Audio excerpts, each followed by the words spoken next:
America का एक और एयरक्राफ्ट कैरियर इजरायल की सपोर्ट के लिए रवाना हो चुका है। पहले जेराल्ड फोर्ड और अब आइजनहोवर। अमेरिका का एक्शन बता रहा है कि वो ईरान और हिजबुल्लाह को हर हाल में रोकने वाला है।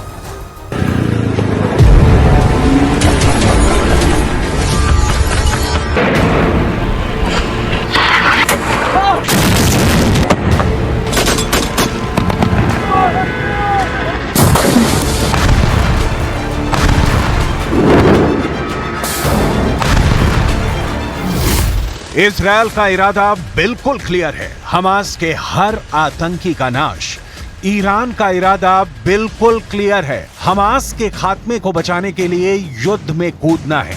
अमेरिका का इरादा बिल्कुल क्लियर है, इजरायल को हिजबुल्लाह से, हमास से और सबसे बड़े दुश्मन ईरान से बचाना है।